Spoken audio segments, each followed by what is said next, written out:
Yes, welcome back or welcome to Absolute Dins. My name is Billy Cunningham. Today we are going to be making a British Indian restaurant curry base.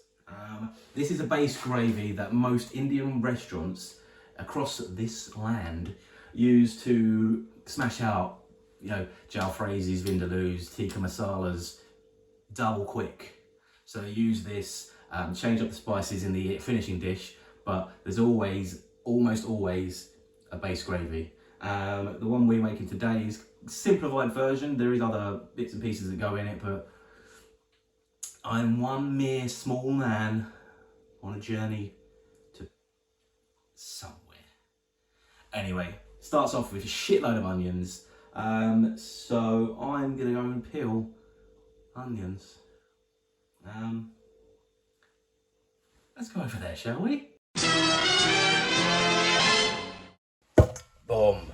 Yep. So there is a lot of onions going on here. I'm going to peel these. I'm not going to make you watch it. Also, 3 carrots are going to go in, and these 2 wonky lads.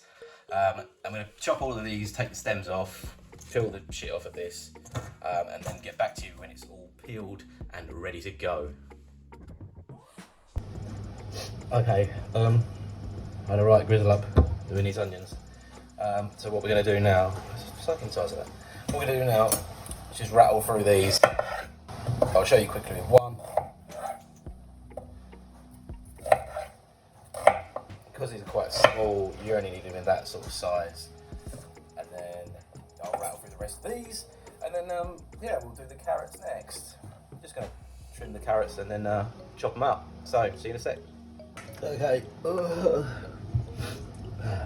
having a moment here. Okay. Onions are done. Just going to peel the carrots. Dry my eyes a little bit. And then put the carrots in here, chopped up. And then the same with the peppers. Just a quick note, guys. This is the trimmings from the onions. Put them in a freezer bag. Don't chuck them away. And then you can use this in a stock as well.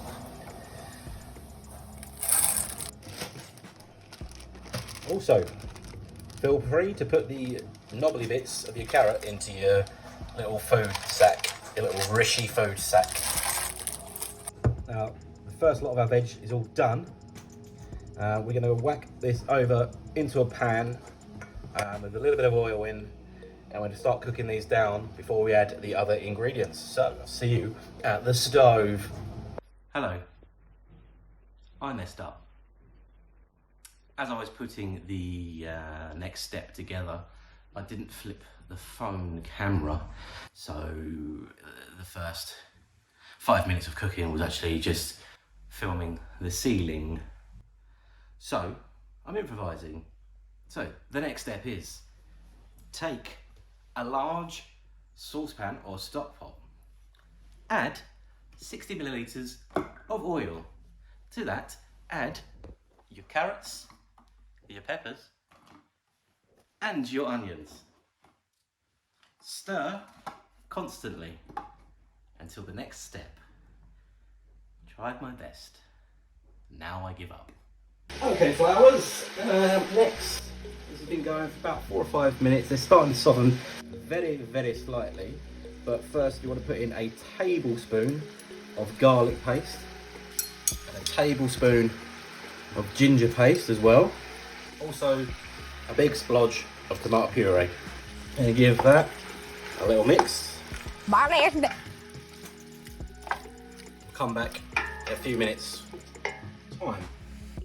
Right, these fellas have been going for about 10 minutes in total now. They're starting to soften up nice. Now to add your spices. Tablespoon of mild madras curry powder. You could use other curry powder if you want. It's about a tablespoon of chilli powder. This is Kashmiri chilli powder, so it's not too hot. We have a tablespoon of coriander. That's coriander powder. And as you saw, if you saw my last video, you see that I was out of cumin, so I'm just going to go with a few cumin seeds in there. This will be blended up. Blended up? Blended up. And about 2 teaspoons of paprika. That's just normal paprika. Whack it in. And now it's very important to toast your spices in that oil. So give it a mix, let that go for a bit.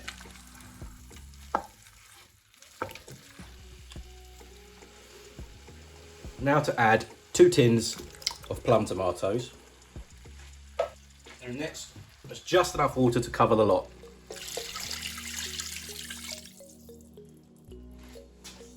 I'm going to let this simmer away, bring it up to heat, to a light boil, simmer away for about an hour and a half. And then we'll come back. Stir it about every 10 minutes.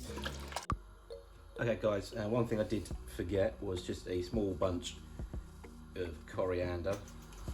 And get that in there, stir it up. So yeah, bring this to a simmer. When it comes up, whack the lid on. Stir it every 10-15 minutes. You want the vegetables to soften right down. Yeah, I don't think I've forgotten anything else. I'm sure I'll put it in if I do. See you in a sec.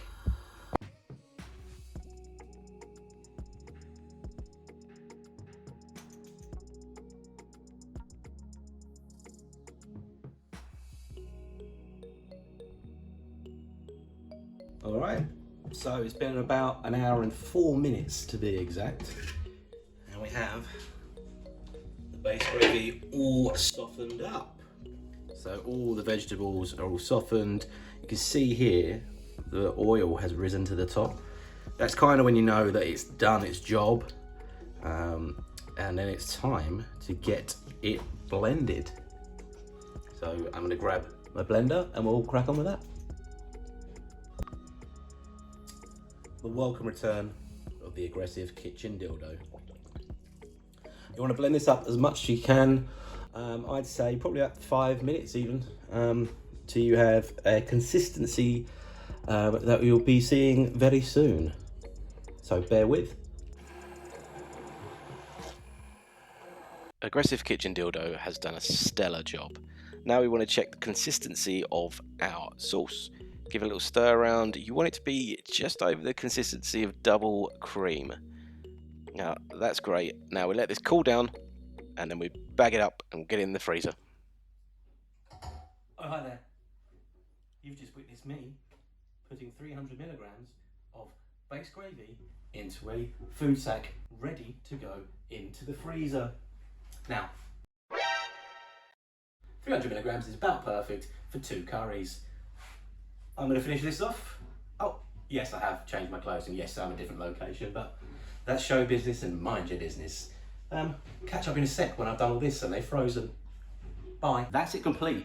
Okay, so it's now a couple of days later. Have the finished sauce right here. This is about 300 mils worth. That's enough for 2 curries. When you do use it, let it thaw out first. Then place it into a saucepan with a little bit of water.